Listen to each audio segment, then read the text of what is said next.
after reading, you need to know or to gauge yourself. Can I really start doing this question? That is the major thing. Can I really get something from the question? So as I read through, please follow along and try to understand the question. Thank you. So this is May 2019, question number one. Question number one, given the following trial balance was extracted from the book of Surveyor Limited as of 31st March 2019. And see the trial balance provided there. Of course, our shillings is 5,000. And we have land and building valuation as at that date, plant at cost, accumulated depreciation. Of course, that is the accumulated depreciation of that plant at cost. Then available for sale, investment income, cost of sales, distribution cost, administrative cost, debenture interest paid, inventory as at 31st March 2019, income tax liability. What do we have here? We have revenue. We have ordinary share over 50 at par value. Then we have retained earnings as at 1st April 2018. We have 4% debenture trade payable, valuation surplus land and building, see, suspense account. So that means if you see a suspense account, probably there's an item either purchased during the year that was not there as we started the business or at the start. Then we have bank. We shall see whether that bank is a bank overdraft or it's a bank item, it's an asset item.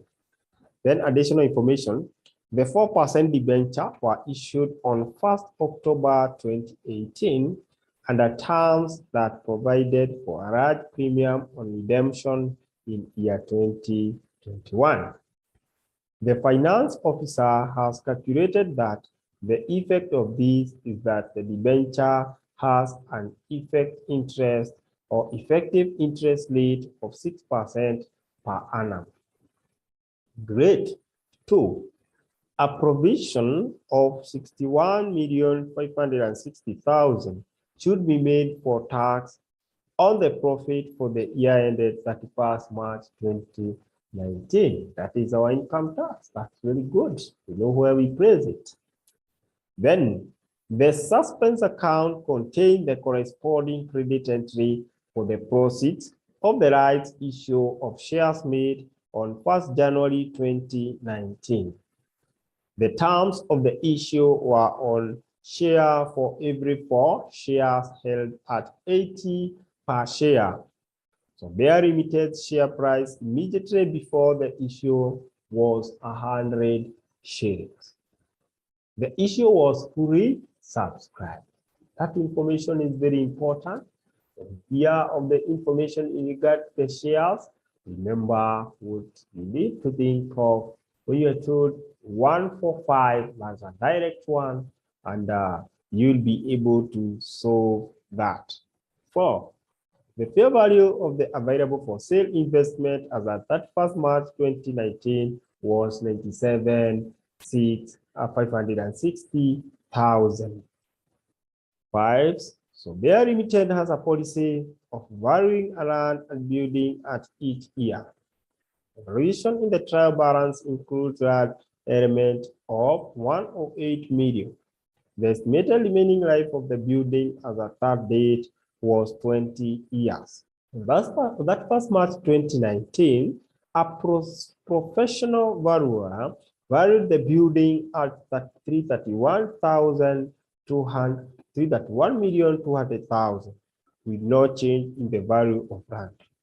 Depreciation on building is charged 60% to cost of sale and 20% each to distribution and administrative expense. So all the time, remember, all the time, under this topic, remember that you are following to letter what examiner is telling you. See, for instance, in this case, we are told that now depreciation on building is charged 60% to the cost of sale and 20% each to the distribution cost and administrative cost. Therefore, you should follow that. Once you compute the depreciation of the building, you shall apportion it as instructed. You shall apportion it as instructed. Number 6. During the year, Sombia Limited manufactured an item of plant which it was using as part of its own operating capacity. The details of the plant cost, which is included in the cost of sale in the trial balance, are, you can see the material cost, direct labor cost of the plant, machine time cost, direct attributable overheads. You can maybe confirm, if you are a sharp student, you can confirm whether the item, this plant that was manufactured during the year, its cost is indicated via material cost, direct labor cost, machine time cost, and direct attributable. This is the item that caused the account of suspense. The suspense account was caused by this item. You can see the value might be the same or should be the same. The manufacture of the plant was completed on 30 September 2018, and the plant was brought into immediate use, but its cost has not yet been capitalized. All plant is depreciated at a rate of 12.5% per annum, time apportioned where relevant, using the reducing balance method and charged to the cost of sale. No non-current were sold during the year. So there's no non-current which were sold during the year. You are required to come up with a statement of comprehensive income for the year ended 31st March 2019, then to the statement of financial position as at 31st March 2019. So class, are we together? As far as the understanding of that question is concerned, are we together, please? Are we together? Have you got something? Have you seen some light? Have you seen some light? No, that confession really means a lot. It really means a lot. You cannot know now, but it means a lot. Are there some lights? Are there some lights? Now, having done one, some question under this, and then we have this. Is it? Can you see some light somewhere? Can you really try and do something? And remember what I told you, that under this question or under CPA or CPA papers, we are not looking at your perfectionist. No. We are not looking at your perfection. No. We want to see, did you really understand the concept? Only that. So from this question, who feels that can get 15 marks? Who feels that can get 15 marks? And since you did this question, I would like you to have a red pen and then just be ticking any correct entry. And then I tell you at the end how many marks you have got, since you did. Remember, this one I gave it as an assignment, and I expect that everyone, it's only that not physical. I cannot know whether you have done, but you can be very genuine to me and tell me whether you did the question. In the first case, who attempted the question? That was the apple. Who attempted the question? We had a very long weekend, and we said that assignment, the muhimu sana, and it contributes. Let me show you. Let me show you something. See your darasa 2. Date of the financial year, of the financial year, of the financial year, of the financial year. Nani anaweza kupatia the start date? I showed you how to get the dates. The dates. Told you now you are studying at Mama 31st of March 2019. So thank you, I've seen. Yes. Now what will be my date tomorrow? And then I backdate by 12 months. My date tomorrow will be 1st of April Now I backdate 1 year, 2018. This is the start date. Very, very important. Start date. Muhimu sana. Studying. Today is my 31st. What will be the day tomorrow? That is the way. So now, having known the date, because the date is crucial for us to know where to apportion and apportioning how many months, very, very important.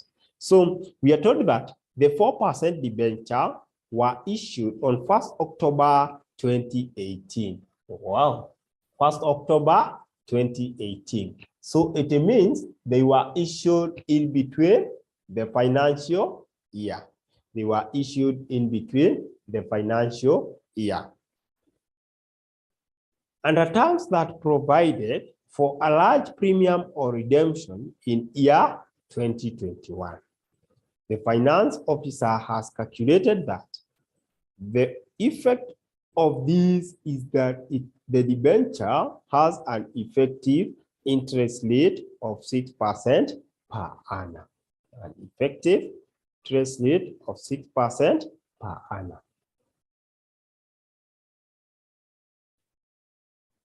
Now, from the debenture, just go now to the trial balance and check whether you have the 4% debenture. I want you people confirm. Ni confirm ni kama if you're able to see the 4% debenture that additional information 1 is talking about. That is the process. These are Mayona. 4% of the ni how much? Thank you, Dorothy. Thank you. Ni how much? Najua sasa hii combine unless you count the number of items. Okay, people are saying 288,000. Thank you. To the 5th item. Yes. It is 288,000. 288,000. So if you're given such and you are told that there's information given there that the finance officer has calculated that the effect of this is that the debenture has an effective interest rate of 6%. Effective interest rate of 6%. Now, there will be an interest here. Interest on the borrowed amount. See, there's that debenture. These are debenture. Now, what we want to compute here, and it will affect our finance cost. So we compute the finance cost. What is the interest on debenture? The first thing, what is revolving allowed this? Tumeachana na vitu zingine zote. We are bringing all our 5 minds, all our 5 senses here. We want to know what can we get from our debenture, putting in mind the 5 costs that we have when preparing the published financial statement. When you are presenting these statements, there are 5 costs that you need to remember. Who can remind us the 5 costs that you need to remember? What are some of the 5 costs? Waiting. What are some of the 5 costs that we said that now under the published financial statement? We don't have to deal with us. We did bad debt. What? Thank you. Yes, that is one of them. Yes.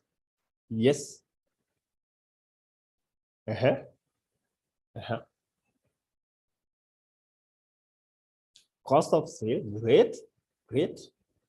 We are naming them. We say there are 5 major 5. Tumepewa distribution, hapana hatujapewa. Administration, yes, those are 3. Distribution, administration, other expenses, and finance costs. Kuna yenye mebaki? Yes, thank you so much. Now, having in mind that, now I want us to compute the finance cost, because I know when you borrow a loan, you will not pay that loan the way it is. You will have to attach the principal amount with the charges. There's that charges. So working note 1. Kwa swali unafaa tu ufikirie which item will I get from that item. So we were told that our loan is ngapi? Ni 288,000.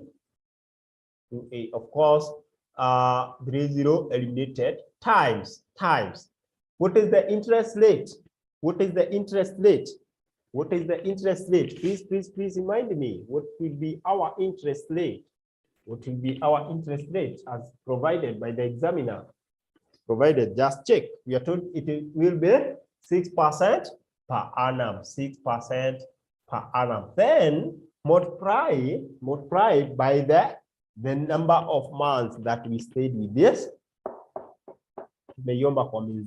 Sasa, we are told that it was issued on 1st October 2018, and that's why, class, I'm telling you, knowing the dates is very important. Knowing the date is very, very important. And I'm happy that everyone knows how we do arrive to the dates. This is the financial year of this Samboa Limited. Now, 1st of October 2018. Who can tell me the number of months that this loan was serviced? That this loan was serviced. 6 months.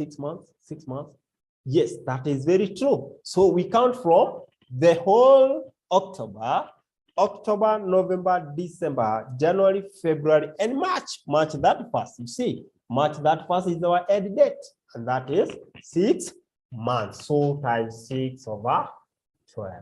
So what will be the finance cost? What will be our finance cost? Remember, this is one of the expense. 8640 from Dolby. We get variety so that we can compare. 8640. And remember, that will be your finance cost. Now I have an item for my comprehensive income statement. I have an item. I cannot get a zero here now. I have an item. Hata nikikosa zile zingine niko na revenue na niko na finance cost. I know that I'm good to go. Now I proceed. Number two. I can see a provision of 61,560,000 should be made for tax on the profit for the year ended that 1st March 2019. Do I really need to adjust that? That I know that it is a direct expense unless otherwise stated. That is my tax income, and it's as well my expense. Naweza iweka hapa kwanza without working. Naweza weka tax income sasa hapa, ama income tax provided. Remember, eliminating 3 zeros. So it will be 61,560. Na remember hii kwa balance sheet ndio tunaitaga current tax. Msisahau hizi maneno. Yani this thing hakuna kitu ingine examiner anaweza fanya ku diverse this one. The procedure is the same. So hiyo inakaa hapo pending unless otherwise tutaona kama ita remain kuwa hivyo. Tutaangalia our trial balance whether kulikuwa na income tax yenye ita affect hapa. Haya, sasa we proceed to the next part. And the next part is that the suspense account contains the correspondence. The suspense account contains the corresponding credit entry for the proceed of a right issue of share made on 1st January 2019. Nataka muangalie date vizuri. 1st January 2019. So hii right issue itaenda for how many months? 3. Ili tufunge our statement. Ili tufunge our statement. So those dates haziko tu hapo ni ziko muhimu sana. Ziko muhimu sana. So we proceed. 2019. The terms of the issue were 1 share for every 4 shares. Sasa hii niliwaambia ukiona 4, just say 1/4, you multiply by the number of shares that you are comparing with. 1/4. Unless otherwise, ukiona ni otherwise, jua you not do that. So if you are told 1/4/5, sema unachukua direct 1/5 of whatever you are comparing with. But if you see that this term has changed, that means you reciprocate this. Ni rahisi tu hivyo. Just knowing. Where are we? Every 4 shares held at 80 shilling per share. Somewhere limited share price immediately before the issue was 100. Before the issue was 100. Was 100. The issue was fully subscribed. So someone to guide me, when we are talking of shares, which item do we go and check in our trial balance? Which item do we go and check? Which item are we supposed to check so that we're able now to compute for the shares? Ni item gani tunaangalia? Ni item gani? Ordinary share. Thank you and thank you very much. Yes. Value of shares per value. Thank you very much. Can see people, you're really getting what is happening here. Now, we are given value of share. Na ningapi hapa? I wish I had a hard copy, but let me try to trace this. Ordinary share at 50. I have the par value. Par value already niko nayo. Haya, solving this. This one, this two. So solving this, ordinary shares, nimeona ni ngapi? Iko na par value ya ngapi? Par value ya 50. Par value ya 50 shillings. And then the value itself, value of share. Hii niliwaambia, hii inajirudia tu hivi. Value of share ni is it 216,000? I'm seeing 216,000. How do I get number of shares? Please? How do I get number of shares? It is the value of share divided by the par value. Never forget that. So sai tunataka, what we want here, it is number of shares, because we are given the change hapa. 1 share held, 1 share for 4. In fact, in our case it is for 4 share held. So we need first of all to get the number of shares. For us to get the number of shares, and we are told that it was going at how much? Ilikuwa inaenda at how much? At 80 per share. And then the other one now, it is changing to 100 per share. You shall see whether that information is affecting our computation. So let's get the number of shares. Number of shares itakuwa given by the value of shares, 260,000, divided by the par value. What is the value of share yetu? The value of share Z, number of share, sorry, not value. Number of share itakuwa ngapi? Tunapewa 4320 from everyone. 4320. Thank you and thank you very much. 4320. Now, these are number of shares.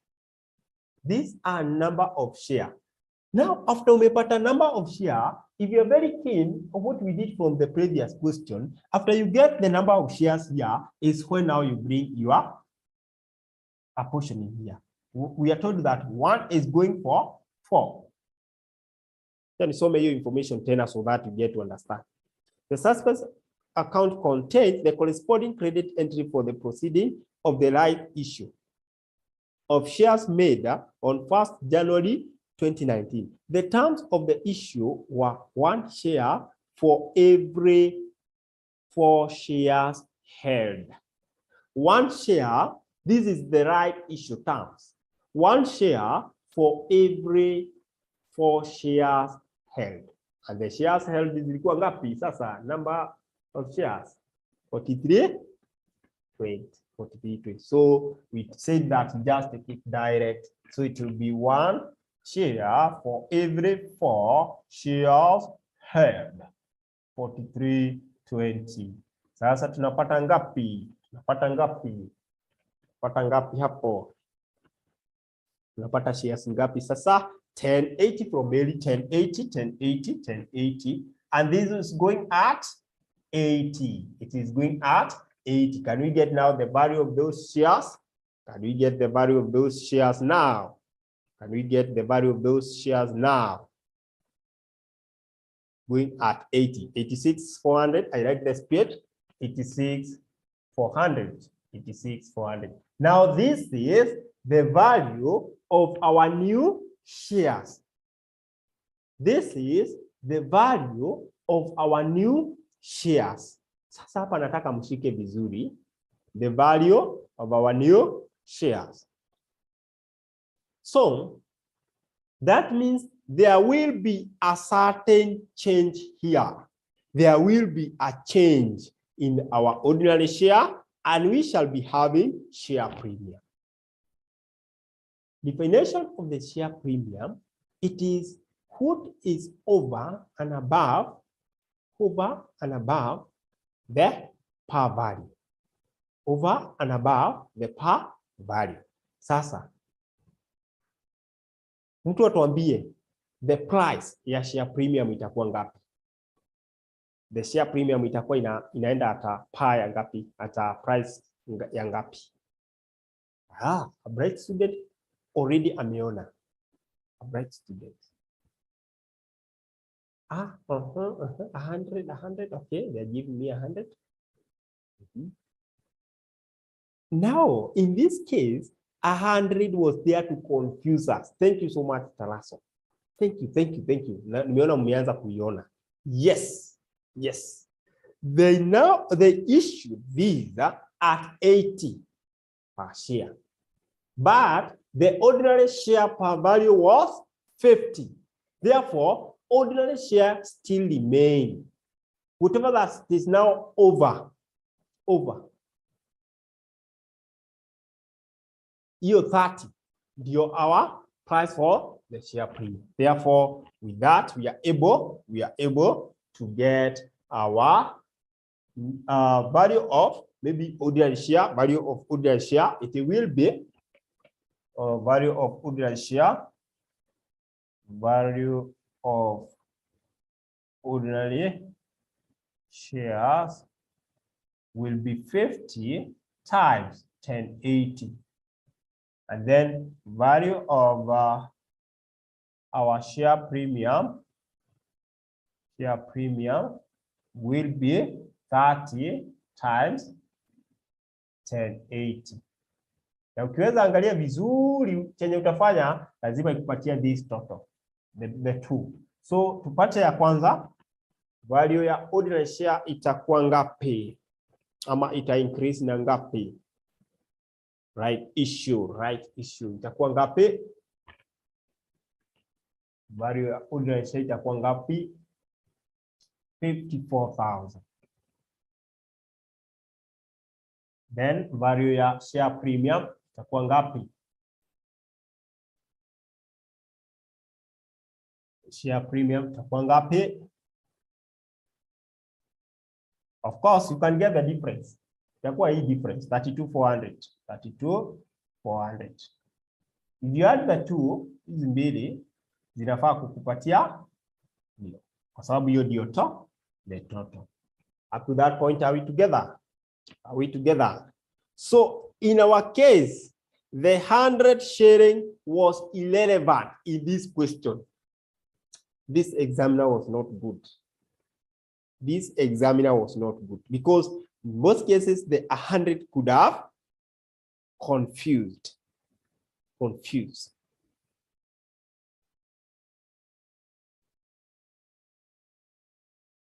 But you can see they are saying, so Bear Limited's share price immediately before the issue was 100. The issue was fully subscribed. That information already disqualified our 100. But up to that point, I hope we are together. I hope we are together. Thank you very much. Thank you very much. Now, class, we proceed. Now we can see the change that will happen in our balance sheet. Remember, these items are the balance sheet items. Balance sheet items. You can see what will happen in our balance sheet. Then we continue to the next part. The fair value of the available for sale investment as at 31st March 2019 was 97,560,000. It was 97,560,000. So this is fair value on other comprehensive income. So if we had 97,560,000 as at the date provided, and I can see this is the end date. Can you tell me, do we have an item of fair value available for sale in our trial balance? Because we need to see, do we have a revaluation gain or a revaluation loss? This is an asset, an non-current asset in that case. Do we have a revaluation gain or a revaluation loss? Now we have an item, because we need to know whether there was, this is working, 1, 2, 3, 4. Let me call it 4. So fair value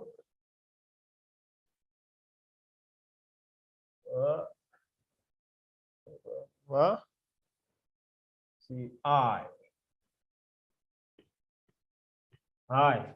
Do we have?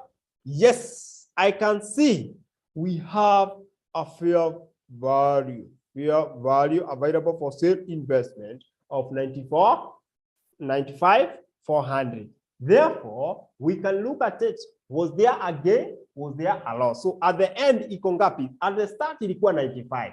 At the end, iko 97,560. Do you think there will be a gain or a loss? Do you think there will be a gain or a loss at the start? At the start of the year, I'm brought down. The brought down was 95,400. 95,400. At the end, tunaona tumepewa 97. This has increased 97,560. This has already increased. This will give me a revaluation gain. Itanipatia revaluation gain ya ngapi? Let's get our revaluation gain. Of course, you get the difference. Between the two, 97 minus start, 97 minus start, tapata ngapi? 2160. Now, for sure, everyone knows where this item will go. Is that right? Kwa pamoja, ati kila mtu anajua kwenye tutaweka that item. Is that right? Evaluation gain, tunajua mahali inawekwa. It affects our balance sheet. Remember what Dorothy told us last time. He was a savior to us. Remember that. Under balance sheet, kuna mahali tutaiweka. Under the statement of comprehensive income, kuna mahali tutaiweka. Under OCI, other comprehensive income. Fair value under other comprehensive income. Ndio maana tunaiweka in that angle. so that you're able to remember. That you're able to remember. Now. I think we are moving on well. We move to the next part. So Bear Limited has a policy of revaluing its land and building at the year end. The valuation in the trial balance includes land element of 108 million. The estimated remaining life of the building as at that date, 1st April 2018, of course, that will be our start of the year. If you can look at it clearly, was 20 years. So let me go to these items. Land and building. Tuko na revaluation surplus ya hizo. Then land and building kule juu kabisa. Tuko na 468,000. Land and building at valuation tulikuwa na 468,000. Taka tu computer hapa tuone tuko na nini. I want somebody to tell me if I'm given the value of land, or the value of land as 108 million. What will be the value of the building? Total ya hizi mbili ni 468. This is a working file. Land and building, total, land and building. In most cases, utakuta kwamba wanakukombainia so that you get confused. But now for you, you'll never get confused because you understand. Already there. Good. 468,000 is the total. 468,000. Na tunaambiwa kwamba land ni 108. Land peke yake ni 108,000. So whatever that remains will be the building value. The value of building value. Building value will be less this. I can see I'm getting 360,000. 360,000. That is very, very good for me. That is very, very good for me because I know once I get the value of building, I'm able to get even the depreciation. So can we get the depreciation of land?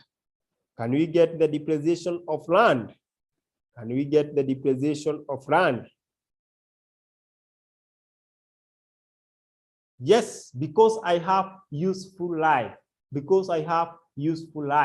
I can get the depreciation of land. Get the depreciation of a building. Depreciation of building. So depreciation of building will be equal to 360,000 divided by 20 years.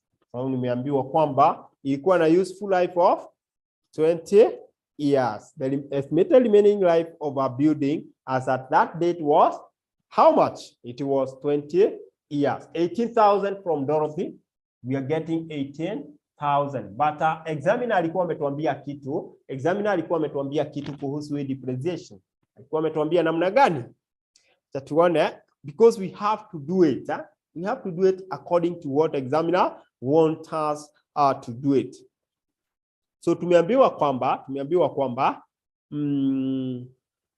valued on that with no change in the value of land. Depreciation on building is charged 60% to the cost of sale. So 60% of this will go to the cost of sale. So 60% of 18,000 itaenda wapi? Kwa cost of sale. Then the remaining 20% inaenda kwa admin na hiyo ingine inaenda kwa distribution. 20% of the same. Zima ufanye tu vile anakuambia. Itaenda kwa admin na 20% of the same inaenda kwa distribution. Sasa mnipatie hizi. Haya. Yenye inaenda kwa cost of sale ni ngapi? Yenye tutapeleka kwa cost of sale itakuwa ngapi? 60% of the 18,000. Itakuwa ngapi? 10,800. So 10,800 tutapeleka tutaongeza, it will be part of cost of sale 10,800. Na sasa, do you know why we are trying to consolidate and bring all these items to become one? Because we don't want somewhere that we are having a very long comprehensive statement. We want to bring them and make them one. Remember, we categorized them. So sasa kama hizi sasa zimewekwa ndani ya other expenses that are recognized under the published or when presenting the published accounts. What about now the remaining? The remaining, of course, wengine itakuwa similar, itakuwa the same. 3,600.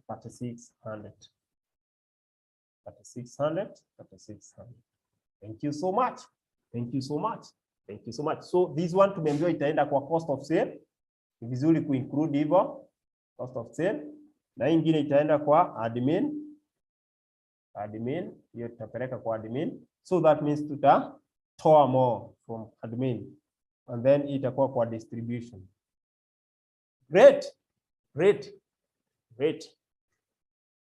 Then there's something that we are told there. That there was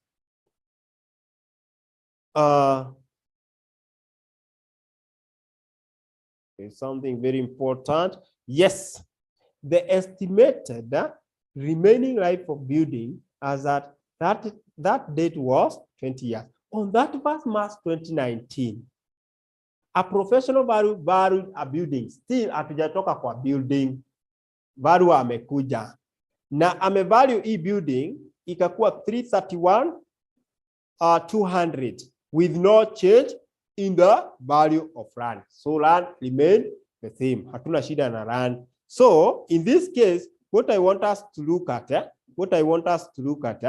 is, do we have a revaluation?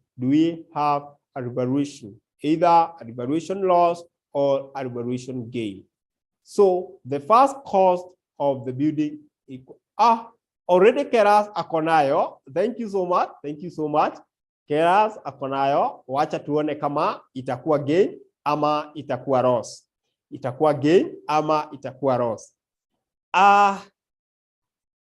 This person has just devalued this. And a loss. Babu anatuambia a loss. Sasawa. That is okay. Let's see. So we had a value of 360. Na sasa hii naona iko 331.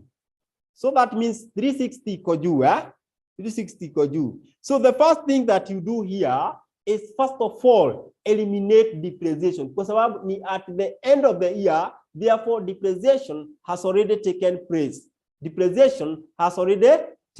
place. So can you first of all eliminate this depreciation?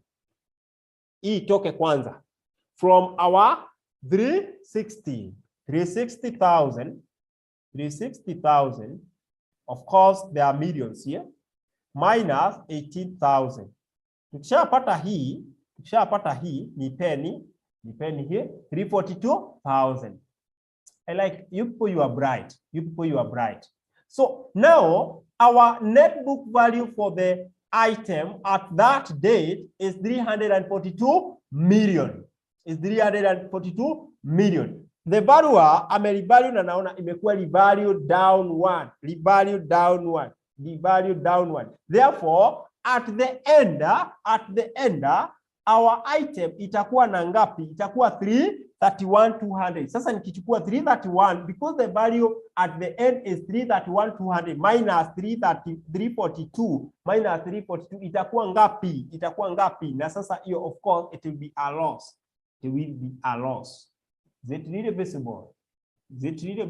It is 331. The value now, exact value, 200 minus 334,000. 342,000.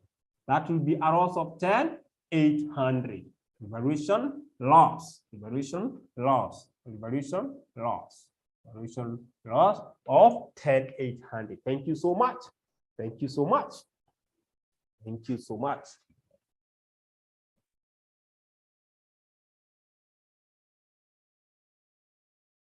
will be evaluation loss of 10,800. Are we together? Are we together? Tuko pamoja hadi hapo class? Are we together? Tuko pamoja. Sawa, sawa, sawa, sawa. Sawa, sawa. Now, I think we move now to the last thing. Now.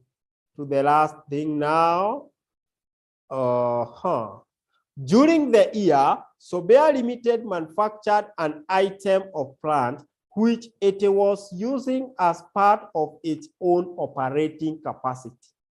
The details of the plant's cost, which is included in the cost of sale, the trial balance. Hata tumeambiwa already, tuko nazo hapo. Ukiongeza hizi costs zote, niambie kama utapata the value equal to what we have in the suspense account. Ukiongeza hizo costs zote, niambie kama utapata what we have under our suspense account. Under our suspense account. Is it adding up? Is it really adding up?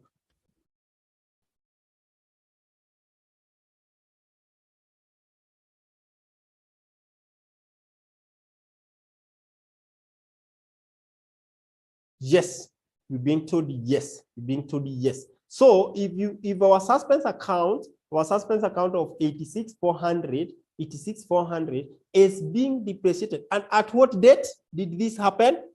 At what date did this happen? Because apportioning is very, very important. The manufacture of the plant was completed on 30th September 2018. 30th September 20, and the plant was brought into immediate use, but the cost has not yet been capitalized.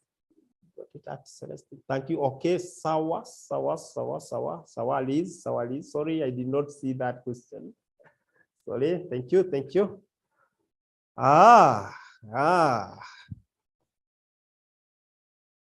Sasa tumeambiwa kwamba nataka tuangalie completed on that 30th of September 2018. 30th of September 2018. Nataka tuone what will be the depreciation, of our new plant. What will be the depreciation of our new plant? September, October, November, December, January, February, March. Oh, that is September. That means mwezi ya September inaisha. So still ni miezi sita. So tutakuwa na depreciation of new. 6/12 times 12.5% times 86,400. Nipatieni hiyo depreciation. What about? Sasa nimeona swali mrefu hapa. About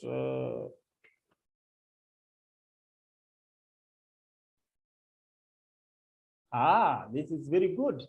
What about the revaluation surplus land and building that is in the trial balance? No worries, Mary. Thank you so much. That revaluation surplus will affect our balance sheet. Tutaiweka, zitakuwa part of the revaluation. Tunaona hizi magain hizo. They will be part of that when now preparing our accounts. Pamoja, Mary? I hope we are together. So, hiyo ni depreciation ya new plant. Sasa tunataka pia tupate depreciation ya old, ili tuongeze depreciation ya hizo plants zote. So, new plant tulikaa nayo kwa miezi 6, so depreciation yake itakuwa hiyo. Halafu tuende kwa old. The old plant depreciation itakuwa ngapi? Reducing balance, kwa sababu tumepewa already transfer napatia 5,400. Tumepewa what? Tumepewa accumulated depreciation, so tunatumia straight line method. So hii ni 460,800. 460,800. You people, you are bright. 150,200. Then whatever you get, you multiply by 12.5. So hiyo itakuwa ngapi? Itakuwa ngapi sasa?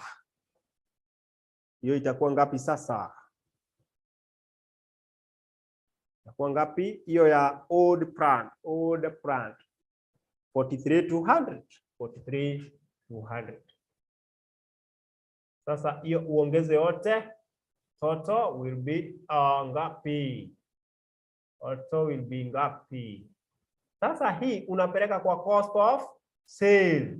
Hiyo hakuna kufikiria. Hiyo depreciation unapeleka yote kwa cost of sale. Unapeleka yote kwa cost of sale. Cost of sale. Cost of sale. Because now, do we have any other thing? Do we have any other thing? No. We exhausted. Tumaliza our workings. Zote kabisa. Zote kabisa. Now we can move to the next part. Sombea limited. Sombea limited. Sombea limited. Sombea limited. Sombea heading sasa. Let's tufanye Sombea limited. Statement of comprehensive income. Statement. Ndio maana nawaambia speed ni muhimu sana kwa sababu swali kama hii you can see inakurequire uweze kupigana kabisa. Statement of comprehensive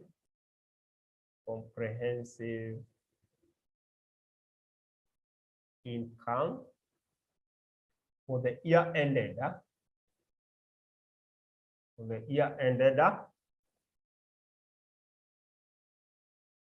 This year was ending 31st of March.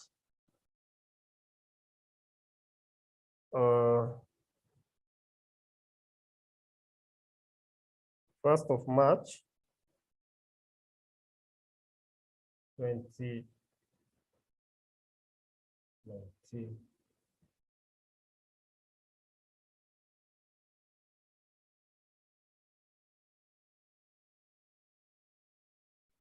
Great.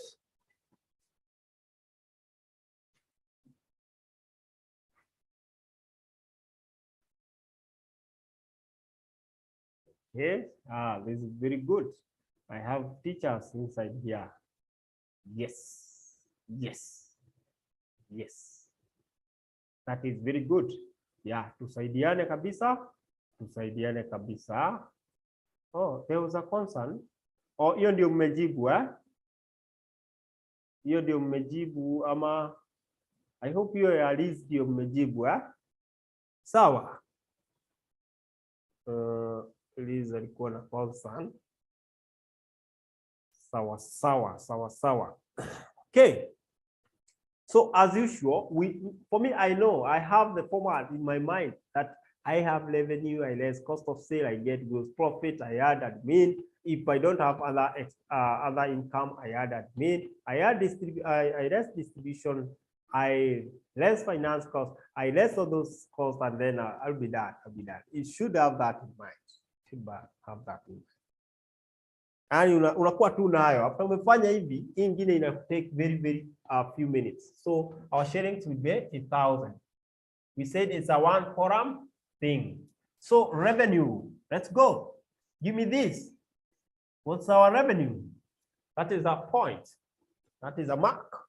Revenue yetu ni ngapi sasa? Revenue yetu ni ngapi? Revenue, just check from the trial balance. Hiyo ni direct. Hiyo ni free mark to everyone. Free mark to everyone. Revenue yetu ni ngapi? 649 for 40. 649 for 40. Revenue 649 for 40. 649 for 40. Thank you so much. Cost of sale. Cost of sale. Cost of sale nayo tumepewa. Haya, tuangalia wa cost of sales ni ngapi. Lazima tukue very keen so that we are able not to check everything there. Cost of sale ni ngapi? 321,120. Yes, 321,120. Thank you so much. But now we are adding some things and we are subtracting some things. What are we adding? So 321,120, or of course this one, 321,120 plus 48,600 plus cost ingine ilikuwa gani? Depreciation of Is it depreciation ya building ama ilikuwa gani? Just remind me, because we were told that all these are included in the cost of sale.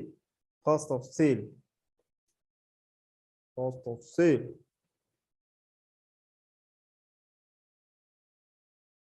$10,800. Yeah, 10,800. 10,800. 10,800. Of course, yes. This one, not that one. This one. Yes, 10,800 ndio inaingia hapa. 10,800. Sasa nataka a bright student here to tell me what am I going to less? Ni nini tunatoa? Kwa sababu lazima tutoe something that was not there at the start of the year. Nini tunatoa?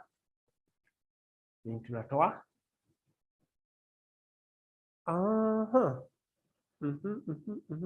Closing inventory, not relay. Closing inventory, not relay. The cost of the new plant. Yes, the cost of the new plant. Thank you for the trial, Dorothy. Thank you for the trial. Tulisema tunajaribu kabisa. So the cost of the new plant that was manufactured, and the cost was 86,400. 86,400. Because this was not with us at the start. Then tunapata ngapi pale? Tunapata ngapi sasa? Tunapata ngapi hapa? Tunapata ngapi hapo sasa as our cost of sale? Tunapata ngapi? 294, 120 from Talaso, 294, 120. Do I go with that? 294, 120. I'm going with that, and then I'm waiting for the confirmation from all of you. Confirmation from all of you. 294, 120. Thank you, and thank you very much. So then we add any other income that is available. Kama tuko na income tunaiongezaga hapa after tumefanya hivi, we get our gross profit. Gross profit yakuwa, this is 0, 2, 3, 5, 5, 3. Am I correct? Ebu nifanyie hiyo ya gross profit uone kama ni hiyo. Just remind myself of how I used to do it this way. Oh, that way? Okay, sawa. Then add any other income. Add other income. Niambie kama tuko na income yenye tumeona just start from the above, rather than building, plant at cost, accumulated, available for sale. Tumetumia investment income. Naona tuko na investment income. Lucy, Liz anapata 9. Oh, by the way, hii inaweza kuwa ni 943,560.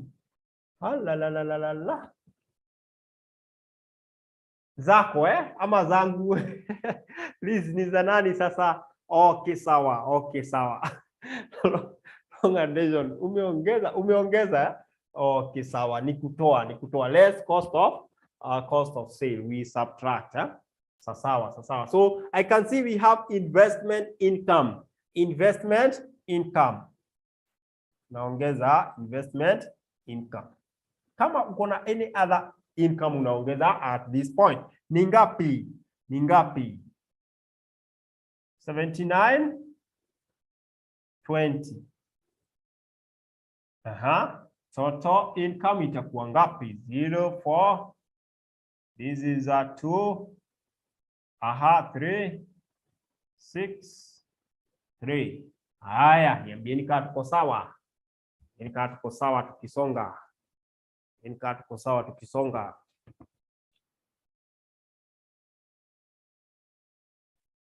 Niambieni kama tuko sawa tukisonga. Yeah, thank you so much. Then from this point, what will be our next thing to do? What will be our next? Now we have our income. Then we less our expenses. And the expenses I can see I have, the first one is distribution cost. Distribution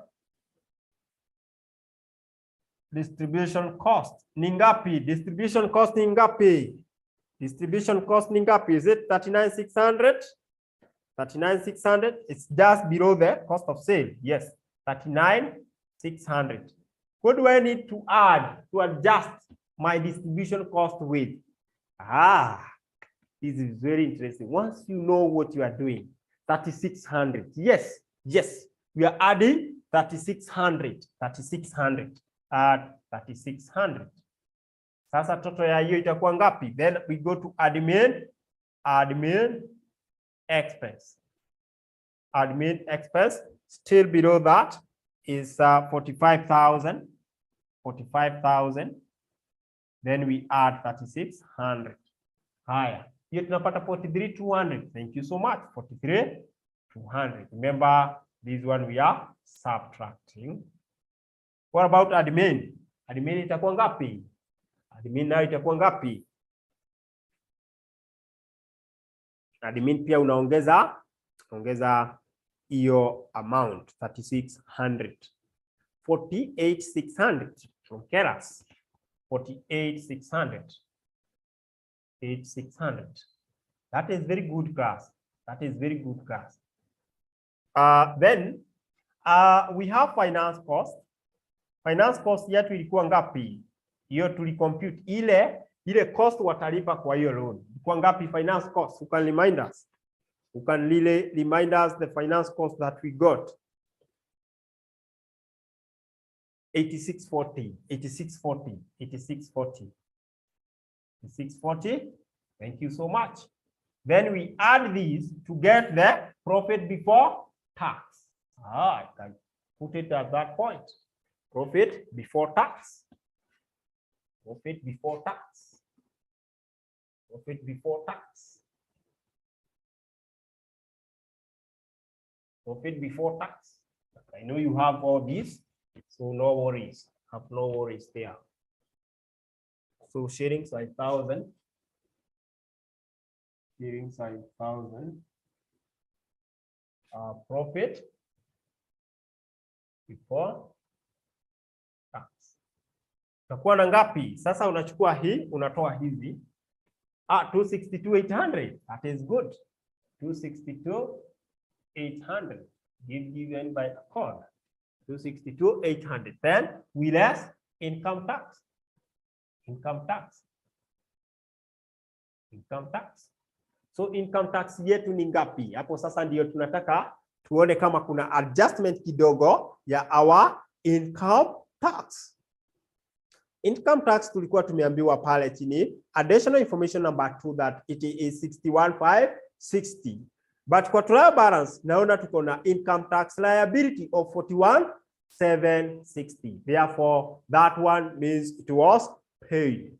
So tumebakisha ngapi sasa? If that one was paid, we shall take the 61,560 minus 41,760.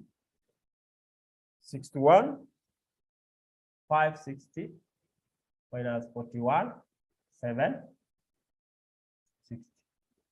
So tabaki na ngapi? Tabaki na tax ya ngapi sasa yenye bado hatujalipa? Tax ya ngapi yenye bado hatujalipa?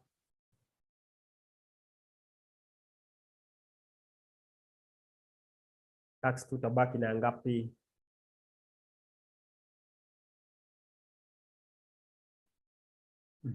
Difference ni ngapi?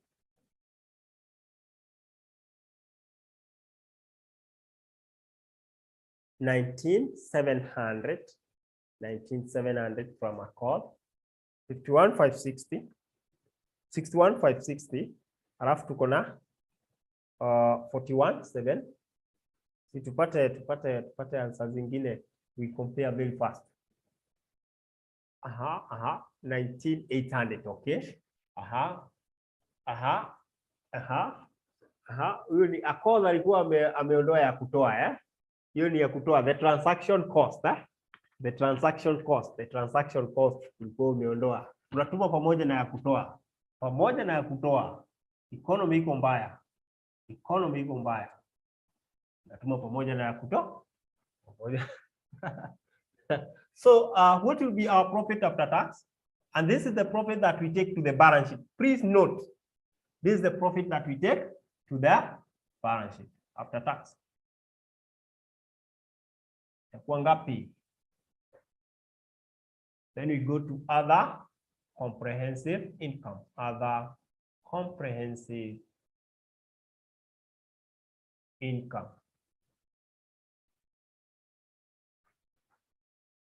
Tulikuwa na gain on building. Evaluation gain of cost on building. And then tulikuwa na evaluation loss. Loss pia ilikuwa on building, Ni kweli? 243,000. Hii loss ilikuwa ya nini? Loss still ilikuwa ya building, After, yes, I think. Evaluation loss pia ya 10,8 ya building, Evaluation loss on building. So hapa tulikuwa na 2160 na hapa 10,800. So loss tunatoa. Was that right? I think that is the position. So sasa unafanya kutoka juu sasa to get total comprehensive income. Total comprehensive. I'll give you a secret of passing this paper, by the way. Make sure that such a question umeifanya bila kuangalia mara kama 5. Unaifanya, yani una make sure that your mind understand what is happening. Make sure that your mind understand. Is this the right position? I hope so. The right position. So give me the total comprehensive income. So that we move to the next part. Wow. Pata ngapi kama total comprehensive income yetu? Pata ngapi? Tunapata ngapi?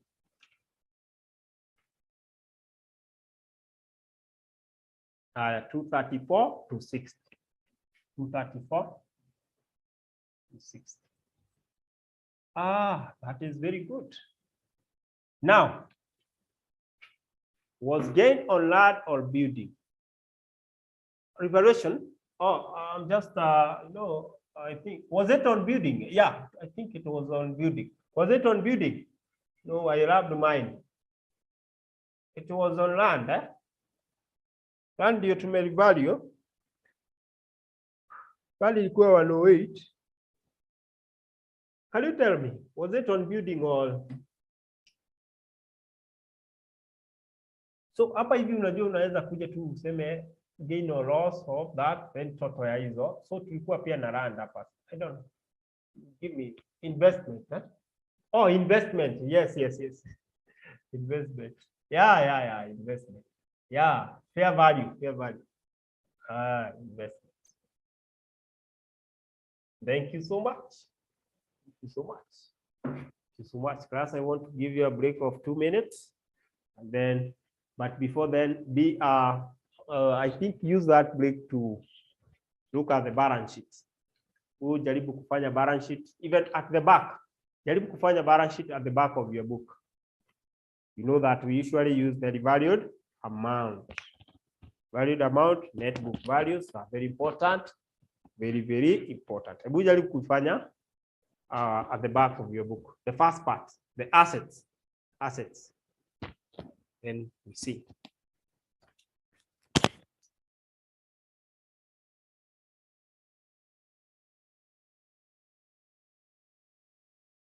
Class, allow me to proceed to the balance sheet. This is Somea Limited. Statement of financial position.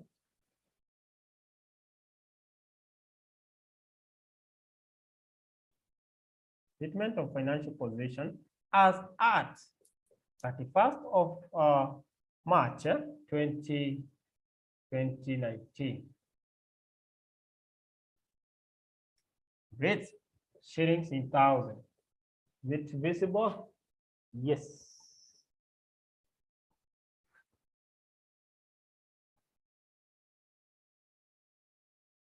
So the first thing that we start with are assets. Non-current assets.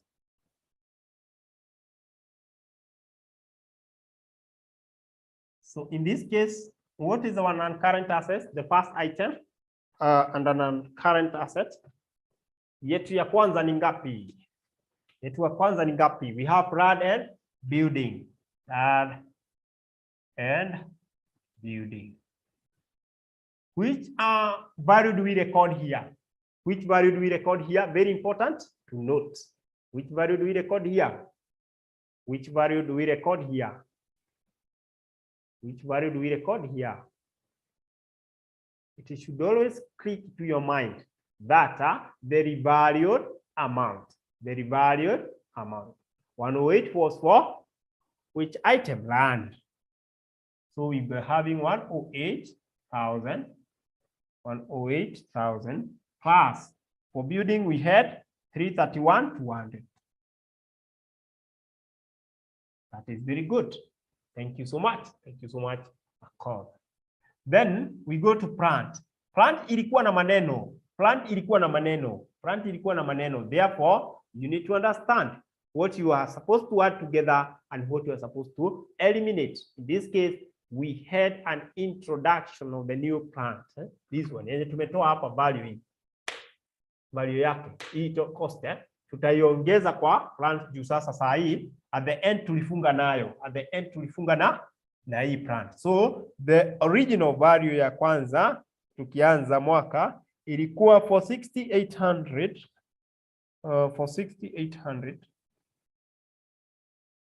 for 6,800 mtanipea hizo totals for 6,800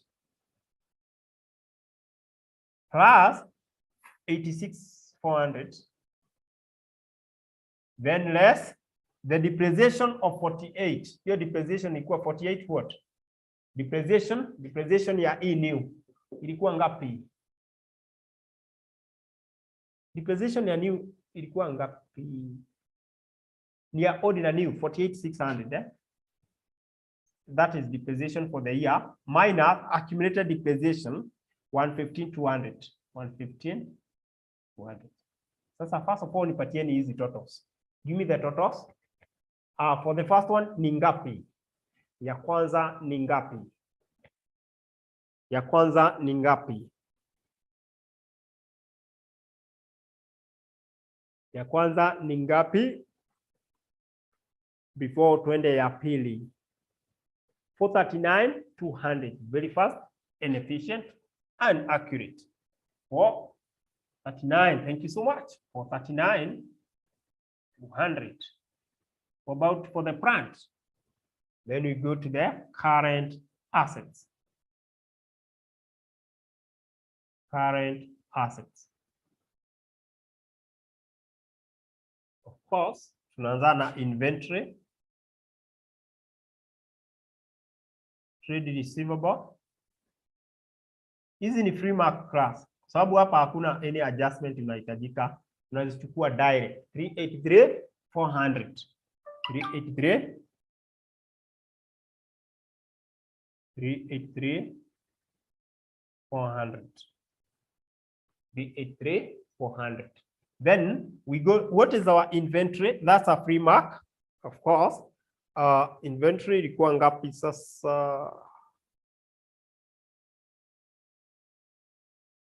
Inventory ilikuwa ngapi sasa hapa? Hapa inventory imepotea. Niangalilie ni inventory. 31 March 2019. It was 136,440. 136,440. Naweza iweka huku 136,440. Then trade receivable. Trade receivable iko wapi? Trade receivable 126,360, 126,360, 360. Do we have cash? We have cash. Remember, cash is as well part of current assets. We have cash here. We have cash here. Cash here. Oops. Available for sale investment. That is an asset. People, we have another non-current asset here. I don't know whether I just squeeze it here. Available for sale. Available for sale. Investment. Investment. Equal 95,400. 95,400. 5,400. Any other item that will fall under that? Kuna item ingine hapo kweli? I don't see any other item. Don't see any other item.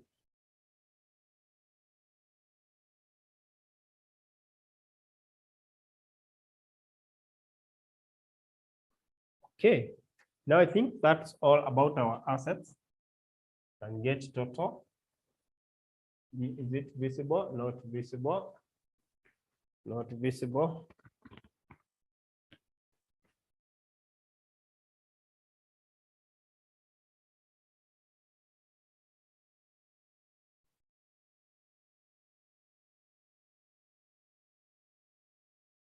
So we move to the next part. Move to the next part.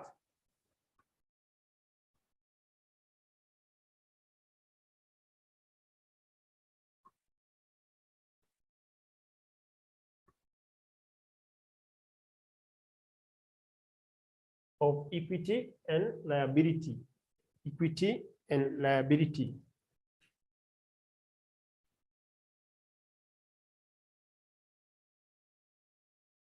Equity and liabilities. So ordinary share capital.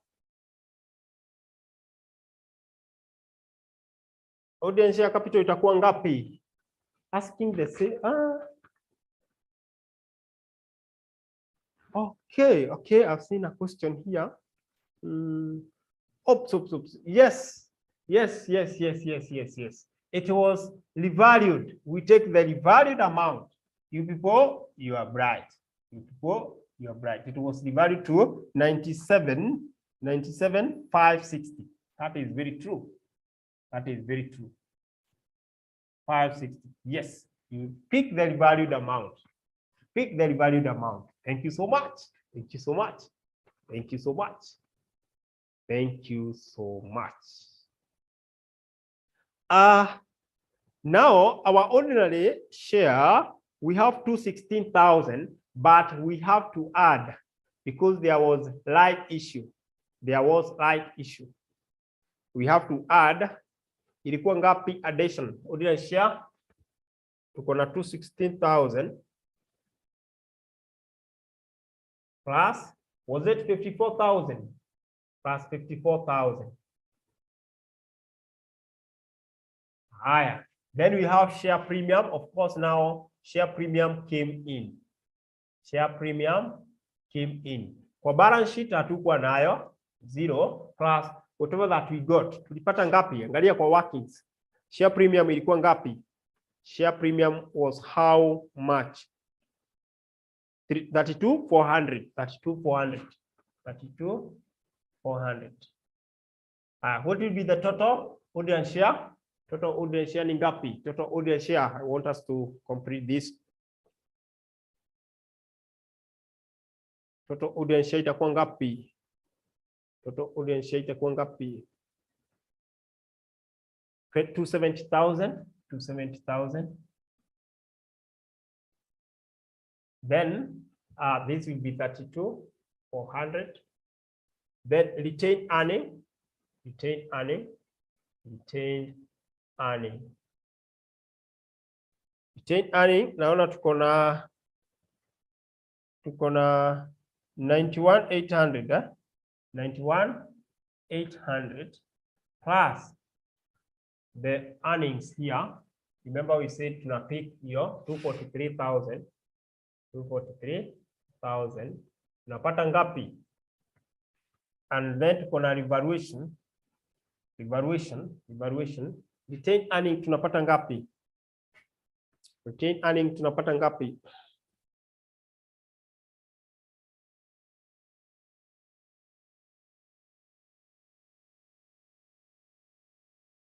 $334,800. Thank you. $334,800. Revaluation surplus. Revaluation surplus naona tuko na ngapi pale? Tuko na revaluation surplus ya 5,400. Lakini tulikuwa na revaluation loss on the building. Ilikuwa 10,800. Alafu available for sale katupatia another revaluation ya 2160. So sifanye hii alafu ongeze hii. Niambie revaluation tutapata ngapi? Revaluation tutapata ngapi? Revaluation tutapata ngapi? Revaluation tutapata ngapi?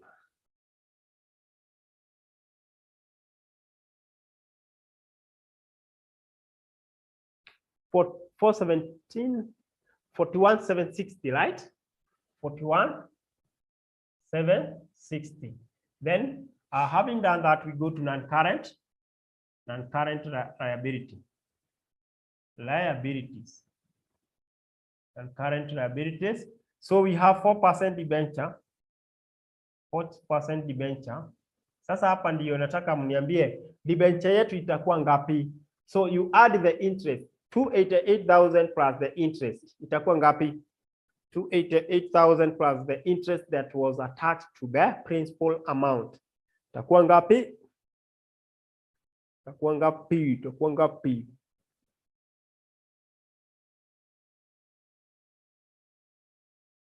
Itakuwa ngapi? Nipe hiyo. Debenture zetu sasa 288 plus ile interest 298.80.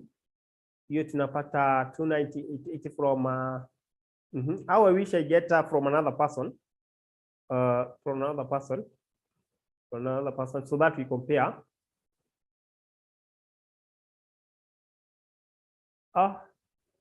Wamesahau 296 sasa 640 Dorobi anapata hiyo na 298.80. Nataka unajua kwa 288 uongeze ile tulipata 86 something. I think what are we getting? Please help me to differentiate between the 298.80 and 296.640. Which is which? Where are my people? Where is Salome? 296,640. Therefore, that one, you less. There was interest that was paid. There was interest that was paid. Of how much? Just check below the, what is that? Debenture interest paid above the inventory, 2880. So whatever that we record here, we cannot record something that was paid. Yeah? Something that was paid. So you less that. 296,640. 296,640 minus 2880. Unapata ngapi? Unapata ngapi? Then we go to the current liability. Current liabilities. Remember we are winding up. So of course, 293,760. 293,760. That is okay. Then current liability, of course, we have trade payable of 124,920. Trade payable. Trade payable. Current tax.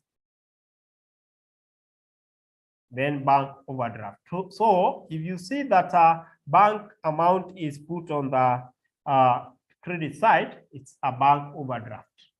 Bank overdraft. Trade payable ni 124,920. 124. This is in free mark. 920. This is 4. Then this was 61,560. Bank overdraft now tumepewa 23,760. Haya. Patia hizo uniambie unapata nini? I think, do we have any other item? I think we have used all the items. So get the totals.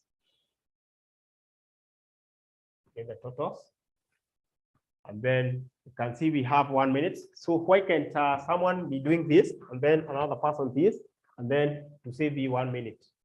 1 minute for us. 1 minute for us.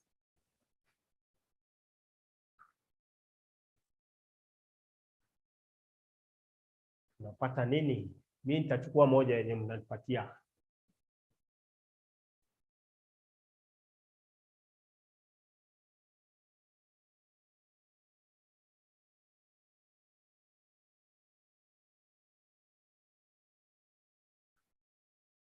I'm going to pick one.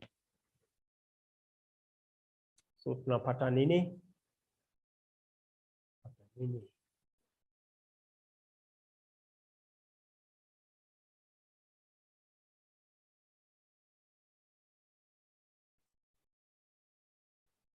Oops.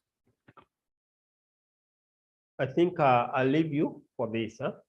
I told you that what is important is the entries. Very, very important. Hata kwa mtihani ukishaacha hivi, ukiacha hivi utapata.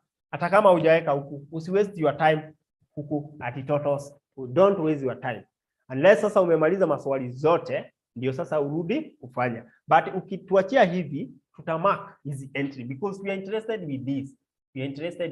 So this one hapa hivi hata hakuna maneno.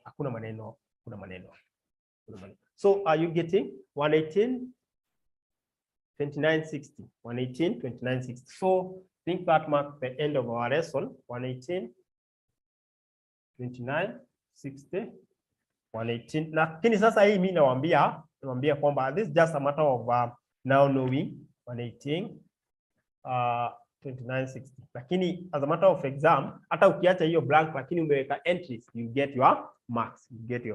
So I think that marks the end of our today's lesson. Let's plan. We meet tomorrow for financial management. Financial management nilikuwa naona kama tunaweza patana mapema kidogo because I don't think I'll be able to attend the Friday class, but we shall see. No worries. Asanteni sana, tupatane kesho.